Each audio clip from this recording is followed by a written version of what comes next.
So I'm having my own experience right now, and I'm sharing it with my friends. Let me see if I can get a wave. Oh, yeah. Okay, thank you very much. See, I guess James is right. So thank you guys for having me. I'm so delighted to be in Riga. So far, it's been an incredible experience, and I look forward to spending more time with you. I'm also going to talk a little bit about the experience economy. There's going to be an interesting overlap, I think, with what we've already experienced. And I look forward to sharing some of these ideas with you.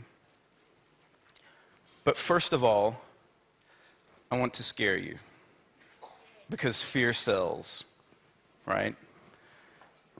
The AI apocalypse. Everyone knows the robots are taking our jobs. AI and automation is happening before our very eyes, and soon will be made obsolete. And here's the basic argument for that. In 2016, Google AI's AlphaGo program won its third Go match against Lee Sedol, one of the most dominant players. He's from Korea. Now, this was a huge thing because Go had been considered a game that was uncrackable in terms of AI programming, and then they did it. So, not only did Lee Sedol lose, but the AI program AlphaGo won decisively. Uh-oh, the robots are coming. So the idea here is that the singularity is coming. How many of you have never heard of the idea of the singularity? Everybody has. Okay, good. This has become part of the sort of the popular wisdom now. Ray Kurzweil is the one who popularized it, although it was originally discussed earlier on by a couple of leading figures, such as Werner Winge. But the idea is based on Moore's law. Moore's law is the notion that every, roughly 18 months, computing processing power changes, and thus we get these dramatic results for computing power. And it just keeps going and going and going. So if we extrapolate that into the future, of course what's going to happen is we get smarter and smarter machines who, for now, are our assistants at being super smart. So the machines are getting smarter, and at some point, they're going to outsmart us. They are already outsmarting our Go champions. Perhaps I just met the finance minister who's very good at chess, and perhaps she will fall to one of the machines very soon, sitting at her laptop. And at some point, they'll outwork us on the more basic things, such as assembly lines and all of the kind of work that we're used to hoping that we can get and are scared we're going to lose. And they already are doing this in certain spheres. People are moving off assembly lines and robots are moving in. This has already happened in the auto industry for years, for decades. So what else? AI and automation means that the former will outperform people in a number of areas in the economy. And that means rapid displacement. Millions of people will lose their jobs, and if we don't apply some central political solution, those people will be lost to poverty, to disaffection, and all of the consequences of displacement. Well, is that true exactly? Are they right? Should we be afraid? Elon Musk says, yes, be very, very afraid. I think there's a grain of truth to what Elon Musk and others, prognosticators of this dire future, say. I think there's also a grain of Luddism, fear of the unknown, how the economy will emerge given this state of affairs. So yes, we have to prepare for change. I agree with Elon on that. But we also should prepare for abundance, radical abundance, the likes of which we haven't seen. Whether this is in degree or kind, I cannot say, but certainly in degree. Yes, we must prepare for displacement, but displacement into what? That is the question that's left unanswered. And we should prepare for social reorganization, novel forms of social organization. So what are the key differences between humans and AI? Let me just step over and put on a different hat for a moment, but besides being a sort of a prognosticator about the future. AI is really good at activities localized in the human neocortex. So, really late in our evolutionary history, we developed the part of the brain that allows us logic, reason, planning. Computers are really good at this sort of thing. But that's a very narrow slice of what it means to be human. The human brain is holistic and combines activities and integrates multiple functions. Jonathan Haidt, the social and moral psychologist, says, reason and emotion both work together to create intelligent behavior, but emotion, a major part of the elephant, does most of the work. So while we're getting smarter, putting the rider, using the metaphor, on top of the elephant, there is still this vast humanity that is currently untouched. And we don't have an idea or inkling how to approach the rest of our humanity with AI. Maybe it's coming, but it's going to take a while. So at least we have the benefit of time. So AI is really good at a narrow set of things, but good decisions and good living requires both the elephant and the rider working in combination. So, our evolutionary past, we're all basically the same Paleolithic animals or creatures that we were 250,000 years ago. It has provided us with consciousness, with emotion, with intuition, values, aesthetics, and even philosophy, the ability to ponder ourselves. In fact, this is bizarrely how I'm standing before you today. There's kind of a joke about the jobs available to philosophers usually involve, something like working in a McDonald's or something like that. I stand before you as one of those philosophers, what they do when they grow up. And I can tell you that our ability to reflect on our lives and reflect on who we are as human beings and to maybe even predict the future and some prognosticate about the future is going to be a growing industry, at least I hope. I'm going to try to sell it as such anyway. So I'm optimistic, and I want to share my optimism with you because I think there is a brighter future. We needn't be so afraid of the rise of the robots as what is being sold currently in the popular press. The popular press feeds on our fears and makes money off of our fears. Optimism doesn't sell as well, but I'm going to give it my best to sell it to you today. So consider then the coming age of abundance, the age of abundance. We're already living in a time of unprecedented prosperity in human history. This is the famous hockey stick of prosperity, measured in per capita GDP from about 1000 AD to 2010. It's continuing to go up. And among the most impressive countries in the world for this increase is yours. I mean, in just basically 20, 25 years, you as a nation have demonstrated the power of humanity's ability to become prosperous in a very, very short time. And the world has taken notice. But something has changed. So in this exponential level of prosperity, we find innovation, and we're also finding exponential innovation. Let me talk about that just a minute. So market innovations from the recent past have liberated labor.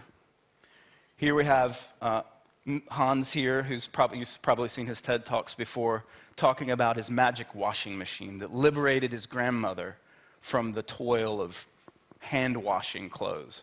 She sat back and just watched it for an hour. And he celebrates this fact. Market innovations have liberated capital as well. So now, it's not merely that we're freeing up human resources and time and things that we can do with ourselves and kind of work we can engage in, but market innovations have liberated capital. We have more resources to do other things with. And that process is scary when we look at the cost side. Oh my gosh, we freed up all this capital that's no longer being used for something. We think of use in and of itself as being this super important thing that's critical to economics, and it is. But the other side of the equation is where labor and capital goes once it's liberated. And with exponential innovations, I'm staying in an Airbnb here, which is very interesting. Someone liberated the capital they found in their apartment to allow me to have a real Riga experience, staying in a real Riga apartment. Pretty cool. That was not possible 10 years ago. So with exponential innovation, it's possible to free up both labor and capital at a rate and scale unprecedented in human history. And that's good news, not bad. That's good news. So, what does the liberation of labor and capital do? Automation and AI saves our time and resources. Saves time and resources that can go somewhere else, as I say. It doesn't just evaporate. It doesn't just leave us as these mindless beings going, oh no, we're lost. No. We as human beings are incredibly creative beings. And in our creativity, we find better ways to serve each other. And indeed more humane ways to serve each other, as I'll argue in just a moment. It goes into new industries and patterns of living. I mean, standing up here as I did at the beginning of this and catching you all on video is now a part of the fabric of my experience that would not have been possible even 10 years ago. Some of those industries we cannot foresee. In other words, novelty emerges in complex economies. It emerges, which means we are going to be unable to predict the circumstances, the time and place of those industries emerging. But we can have a clue. We can sort of get a blurry picture of what it might look like. But I do want to remind us that we should be humble. It will be novel. We won't be able to anticipate everything. It's going to be incredible, and it's going to be new. Our ability to predict or forecast this stuff has to do with understanding ourselves better philosophically. So let me say something for a moment about post-capitalism. I do not mean for a moment to deride capitalism. I think it has done very well for that hockey stick is responsible, despite the hardships, despite the setbacks. It's done a pretty good job of lifting people out of poverty. And your country is as is mine, a living testament to that fact. So post-capitalism is neither neo-Marxism nor neoliberalism. Post-capitalism is, in my definition, others have different definitions, disintermediated human collaboration, exchange, and charity, namely giving, in a condition of radical abundance. And AI and automation will be part and parcel to that process. So the post-capitalist economy is really just capitalism with a human face. The famous Canadian thinker Marshall McLuhan said, "We shape our tools, and our tools shape us." This is happening. This process is happening. We are being shaped by our tools just as we shape them. And the same can be said about the rules that our new technology makes possible. We shape our rules, and our rules shape us. So the incentive systems, the institutions we're now developing with the aid of technology are going to make us better, are going to make us more effective at serving each other as human beings. It's not an ideological position I'm trying to stake out here. Rather, it is the inevitable process of changing our tools and rules, which is what humans do. Examples. The sharing economy. I mentioned Airbnb, where I'm staying currently. We awaken idle capital, more worker control of the means of production. Thank you, Marx. No one laughed at that. This is maybe not the country to make a Marx joke in. Okay. Noted. Cryptocurrency, deflationary currency, and store of value. This is coming. Disintermediated money. Where's the finance minister's not here. I would love to talk with her about this. Blockchain. Blockchain, put into a distilled 2 words, is programmable incentives. I could tell you all about the distributed ledger. I could tell you about why the blockchain works. Suffice it to say, the blockchain allows us to program incentives for each other. This is a game changer, one that will have ramifications well into the future. Tokenization. We disintermediate investment. No longer it's about super wealthy folks with access to capital can continue to invest and have return on capital and so on. Tokenization allows us to distribute and disintermediate that process. We don't need anyone's permission to be investors and to ride the wave of the democratization of capital. DAOs and DACs, distributed autonomous organizations and companies. These mean dynamic, self-organizing labor. Okay? This is going to be very new. The very idea of the firm as a structure is starting to pass away. We're going to start seeing dynamic, self-organizing teams, international teams, form without the need for a firm being here, right now, with all of us together, 9 to 5, punch in, punch out. So, the paradox of post-capitalism is we're going to see more localization, the ability to tailor, based on our communities and culture, certain kinds of practices, and more globalization. That is, you and I might be collaborating very soon in the future without the need of being in the same city, for example, although I very much want to return here. But we're likely to see, as well, the reemergence of old industries. How about that? Score another one for Marx. The emergence of new industries, of course. The discovery of new types and levels of experience. And this is what James talked about at great length before. We're going to go into it some more. And indeed, the rediscovery of our humanity.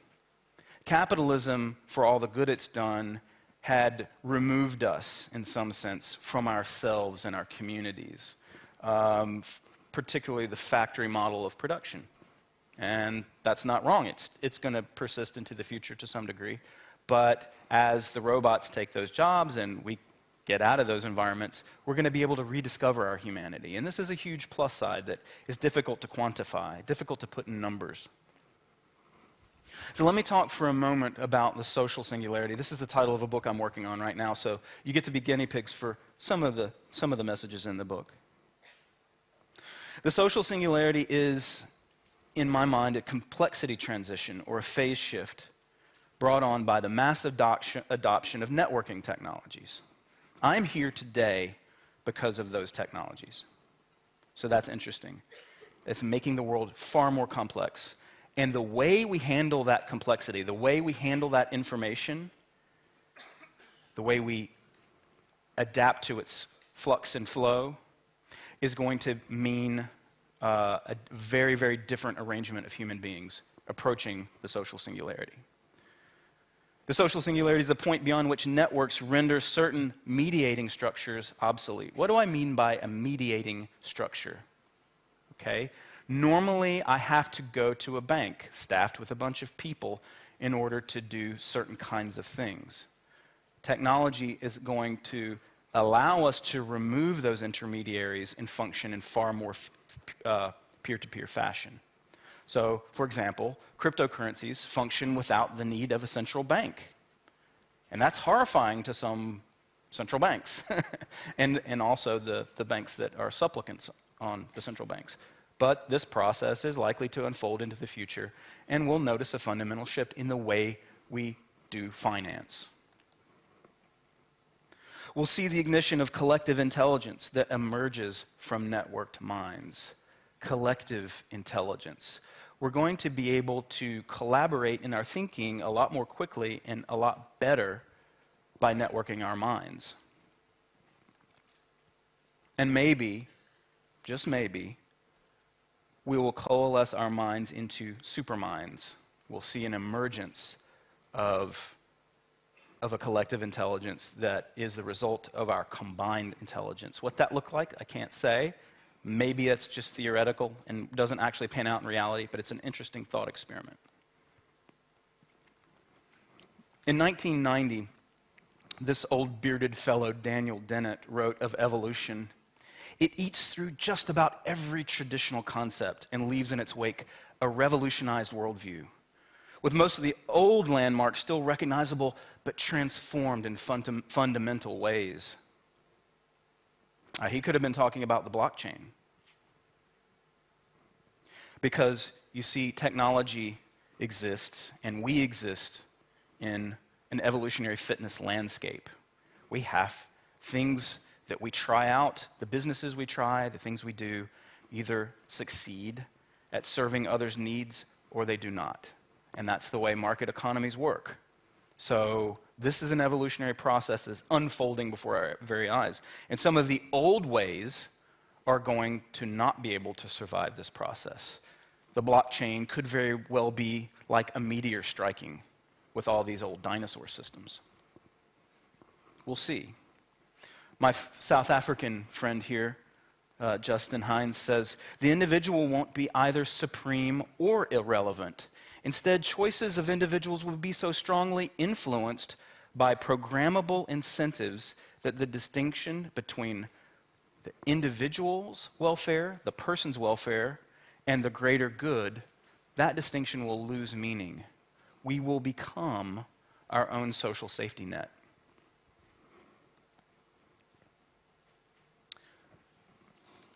This old fellow, Albert Hirschman, is a great influence on me. He had a very simple algorithm for the way human beings interact in market economies.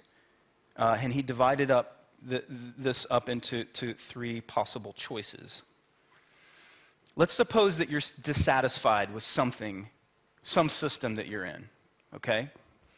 The first thing you want to do is be able to exercise expression, just as I'm doing right now, okay? I say, "I don't like the way this is working, guys. Let's change it." And if I can get enough people to change it, that's great. But sometimes change is tough within groups. People are, as the third one suggests, loyal to the old ways or loyal to a certain kind of system. And they don't want to change for other reasons. Maybe they benefit from that system. So, what do we do then? We exit. If we don't like it and we can't persuade others through expression to change within the system, we leave the system, we try something new. This is the essence of entrepreneurship. We're constantly forking the code, as it were.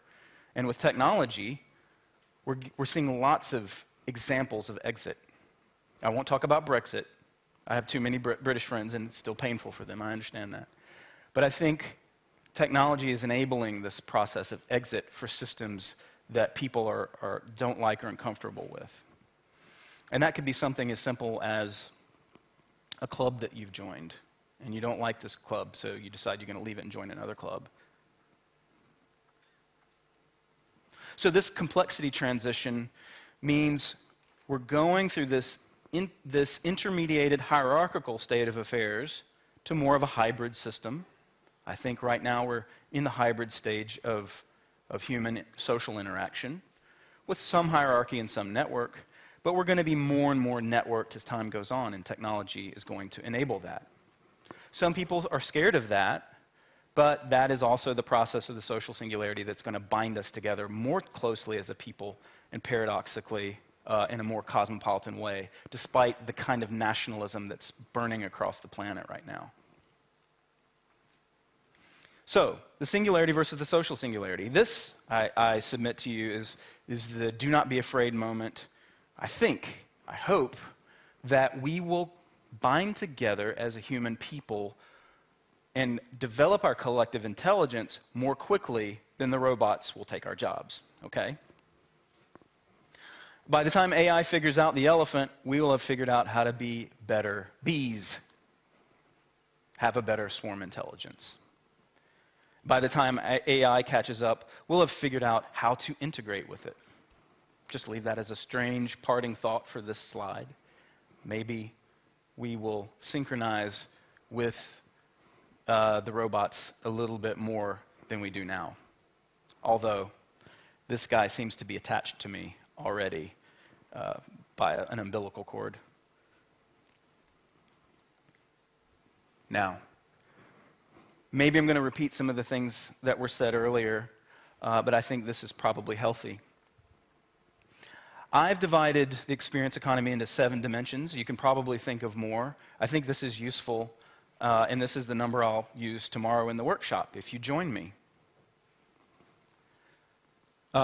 Scarcity is still going to be the master.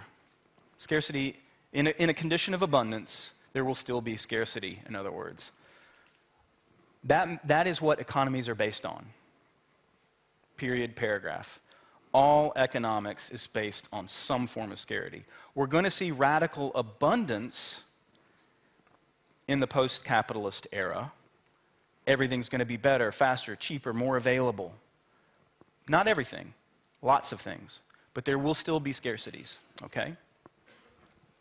But that means that our humanity will become more valuable and thus valued. Our humanity will become more pronounced. Consider the first dimension. Uniqueness and aesthetics. These pots, these handcrafted pots, are not perfect. They're not perfect at all. You can see their imperfection caused by human hands, and yet they're beautiful. In Japan, this aesthetic philosophy is called wabi-sabi, is that we see beauty in the uniqueness, and we see reflected in our art our imperfection as human beings, and we find it beautiful somehow. So the long tail, Chris Anderson is this fellow that he was one of the guys involved with developing TED, the TED conference series. He wrote a book called The Long Tail, and it's basically a distribution like this. And the long tail, the idea of the long tail is that we buy a lot of the same goods and services in the, forgive my mouth, but the butt or the ass, okay? 20% of that which is produced is consumed by 80%, right? So we have this Pareto distribution. If you know anything about economics, we get a lot of goods and services that are the same, we all share. We probably buy similar toilet paper if we live in Latvia. We probably also watch similar movies. But once you get out to the distribution curve, you start to get all these layers of uniqueness. And there's plenty of room once you free up capital and labor, once you free up resources through automation, for people to begin to go back to producing those things that are unique, handicrafts and so on. Why is this possible? It's possible because one of the fundamental insights of economics is that value, that which we want or that which we desire, what we prefer, is subjective. That means it lies in the breast of the subject.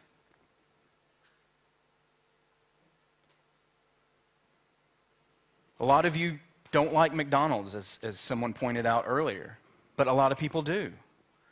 A lot of you may like Mercedes-Benz cars, and a lot of you don't.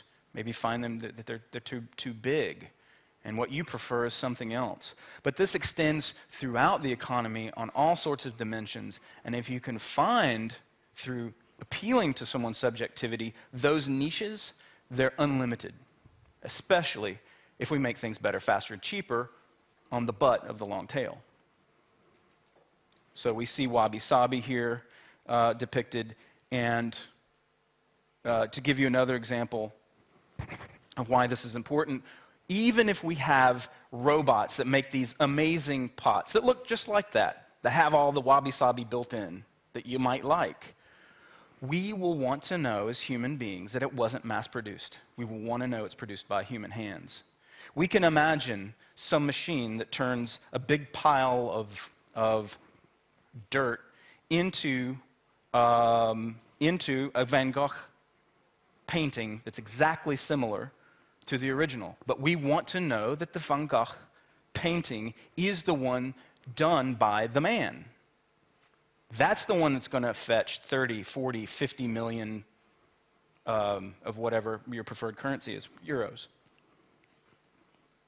Not not the one that was reproduced in exactly a similar fashion by some sort of machine.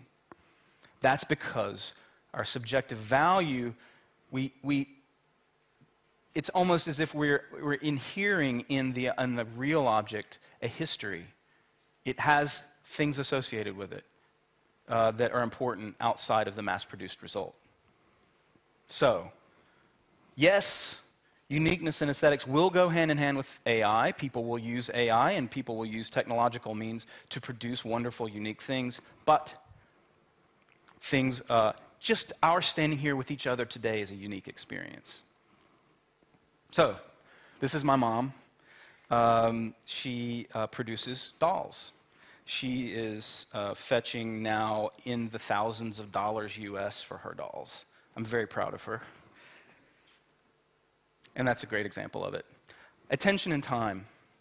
Attention and time are scarce resources too. We want to figure out how to do it. We're going to use technological means to have that, but we're going to do something with our time. So one of the big scarcities is going to be attention, time. Maybe there'll be a fundamental shift, and instead of advertising be so much imposed on us, we will want to pay people to watch advertising or videos or read emails or articles. Can you save people time in some way? Can you figure out a clever way to do that? Can you help people be more productive with their time?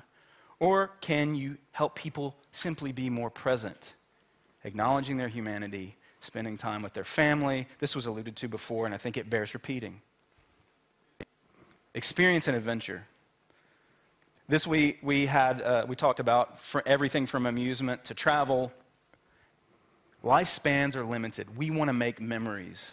We want to make memories. I can tell you today, this memory will live with me forever, and I'm very happy about that. Because memories, as they say, are better than material things. This we're learning. We not only want to make those memories, we want to share them. I'm absolutely caught up in taking that video of you guys and putting it on Facebook. Absolutely going to happen. If anybody doesn't want to be in that video, let me know, and I'll do it. I'll do it anyway secretly. We're going to be looking for new frontiers, and that's going to involve experience and adventure. So we're going to colonize the moon. Is that even possible? Somebody's going to try it, and some of you in here will be the first to do it, to go live there. So we want to help people make memories like this. This is my first experience, and I tell you, I was skeptical. Oh, Burning Man. How many of you never heard of Burning Man? Okay, everybody's heard of Burning Man. Great. Okay, if you haven't, talk to me afterwards. I'll share it with you. This year was my first experience at Burning Man, and I'm telling you, it's like nothing else I've ever experienced before. It's absolutely true what they say. It deprograms you. All of the baggage you have, you can leave it in the desert to burn. It's fantastic and wonderful. So this is one of my experiences, and I would not trade this for a Mercedes. No way. So, what else about our humanity are we discovering? We can afford now, at this level of development, to really appreciate the environment, to want it back, to want to see it clean, to want to enjoy it. We want efficiency with respect to our energy. We want environmental remediation and reclamation. We want to conserve our plants and animals in all their biodiversity. We find this interesting, and we can afford the wonder associated with it. We can even mimic nature, which is interesting. Architects are now mimicking nature, but we have to have a nature in order to do so. Farmers are artisanal farmers now. Yes, big agriculture, giant farming equipment, makes the stuff in the big butt of the long tail distribution possible. But because of that massive industrial farming, we have the freed up capital and the ability to appreciate and want artisanal farming. Local, special, unique. Local, special, unique. This is going to be a recurring theme. Environment and energy as well. And of course, ecotourism. So, what else? What else is a part of our humanity that we're going to be able to rediscover and discover in novel ways? Well, we are evolved to form human bonds, all of us. Dunbar's number says only 150 and pretty much your group falls apart and you got to figure out another social arrangement. I think this has been borne out, this sort of anthropological constant of 150 has been borne out in a lot of ways. And technology allows us to expand way beyond 150, so the way we organize ourselves. But ultimately, think about the top 150 people in your life, and pretty much those are the ones you have the strongest bonds with. And that's still true despite technology. So now we have an opportunity for entrepreneurs who can facilitate, catalyze, and deepen human relationships. Because we have the time, we have the inclination, and we have the desire to rediscover our humanity. And it sounds crass, but we can commodify that. In other words, it can become a part of the economy. It can become something that we actually do in business. Some of those relationships we'll do on our own. We'll do it for free. It won't be part of the economy, but some will. You might be someone who helps facilitate or catalyze or deepen relationships, and people will want to pay you to do so because you have this gift. That will be a part of the experience economy. This includes new organization dynamics, such as holacracy or self-management, where you can go into a company and help them become better employees, become more engaged and humane employees with the way their internal social operating systems work. And of course, this includes civil society and social ventures, the things that we do for the common good, the things we do for the desperately poor, the things that we do without any expectation of reward, but only through the gift economy. And of course, this includes the cultures and values that arise from becoming closer as human beings. This is going to be interesting, and we're going to share these new emergent things cross-culturally. Love and care. We're going to give more. We're going to take care of our elderly better than we have, particularly in the United States. I'm ashamed to say we've done a terrible job. We warehouse our elderly in the United States in a way that I think we're turning away from now. And we're turning back to treating our seniors as they should be treated with deep, deep respect. Childcare and education, health care, humane animal husbandry, treating animals a little better. We can afford that now, so maybe we want that. It's becoming more and more sort of built into the fabric of the food economy is the way we treat animals. And finally, purpose and meaning. This is, I think, one of the most important dimensions of the experience economy. First, we want to optimize. The speaker earlier spoke of flow. Csikszentmihalyi. How we perform at work is increased by flow. Indeed, studies have shown by 500%. We're 500% more effective at work when we're in a state of flow. We've all been there. If we're goofing off and doing emails or checking Facebook or just like someone's talking to us, we can't get into flow. But when you're really in that state, when I can get by myself and get away from my kids and write in my book for a solid 3 hours, it'll be like 3 minutes went by. You know that state. You might be playing a game. You might be in a chess match. Doesn't matter. If you're fully engaged, that flow state is there. So personal optimization. There are other ways to optimize ourselves along other dimensions. That's the first step to purpose and meaning, right? We want to be better employees. We want to be better, or we want to be have better health. Personal optimization is a whole industry that is emerging. Just Google biohackers, and you'll see all the crap that's going on. Personality and personality types. Knowing more about how human beings tick and the patterns of human behavior will help us optimize along the path to finding purpose and meaning, bizarrely enough. You're not going to be happy talking to a bunch of people all day long if you're an introvert. So if I can help you find a path that's better for you and the way you're wired as a human being, I can make money and you can make money because you're going to be in a job that's better suited to your personality type. Spirituality, whether it's through religion or some sort of other path, people are seeking spiritual nourishment.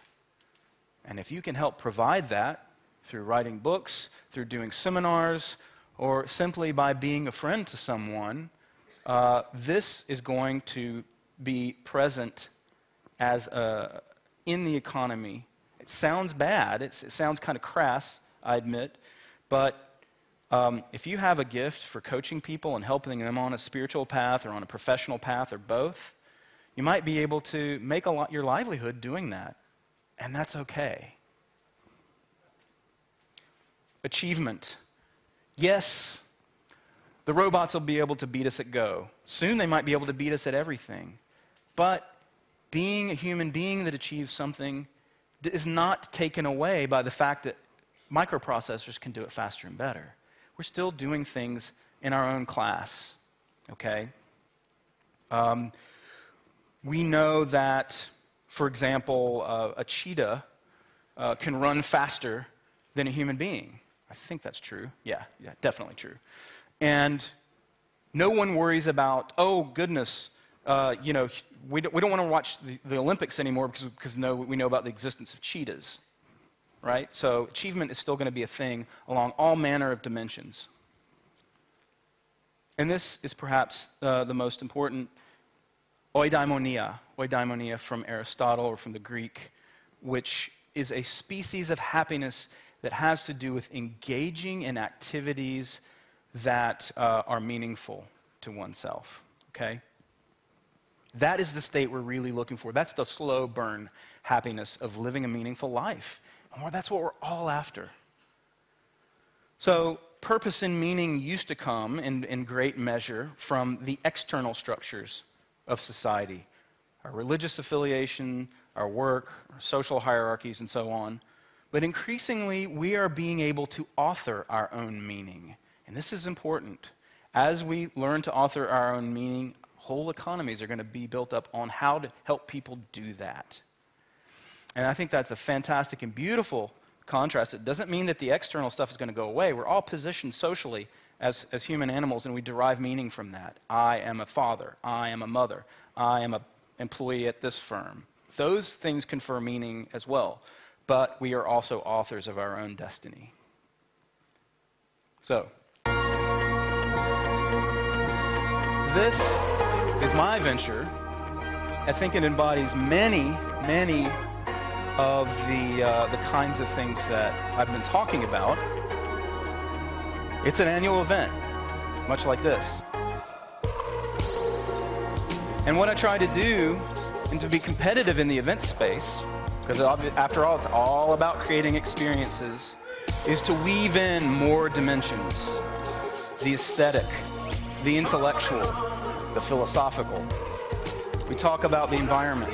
We talk about improving all along all dimensions of life. People come to our event not only because it's a futurist event, but because we discuss how to live a better life as human beings. And personal improvement involved in our communities, and of course, changing the world. And I tell you, it may seem strange looking to you, but we have an absolute blast. We know how to party, we know how to make it beautiful, and it's been one of the hardest things I've ever done because I was not a natural entrepreneur like someone like Casper Craven, who's going to speak later. But I have found this year, in year 4, for the first time, we're profitable. And this year, our ticket sales, we've already sold half of our seats, and we're still 6 months out. So it's happening, it's special, and I just need to ride the wave now. But in order to remain competitive, I'm going to have to continuously think about people's experiences. So I have 1 minute left, so I better zip through. What do we have to get used to? We have to get used to abundance. We got to get used to having lots of stuff. That's okay. Having lots of stuff is good. We're well fed. We can maybe 3D print our home, just like this one. Inequality is going to be a fact of life. And this is difficult for many of us. To some degree, we're inborn not liking that someone has more or someone has less. We find that unpleasant. But If you look around at most of nature, the rainforest is not evenly distributed, and wealth won't be either. The thing we need to focus on is not whether or not we're relatively more equal, but whether poverty, extreme poverty, gets alleviated. And that process is still happening.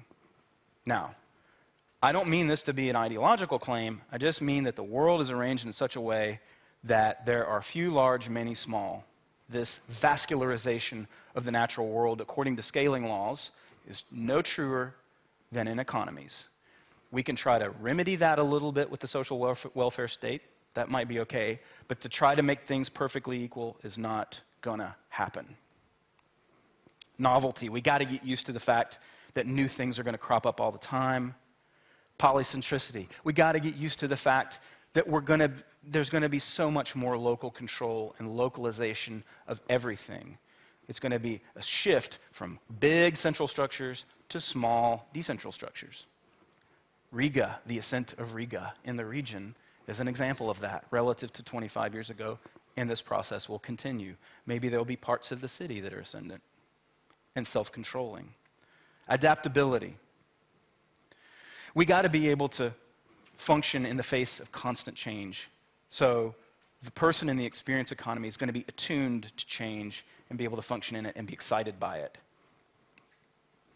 And finally, we got to get used to rediscovering what it means to be human beings. And that is the best part of it all. Thank you very much.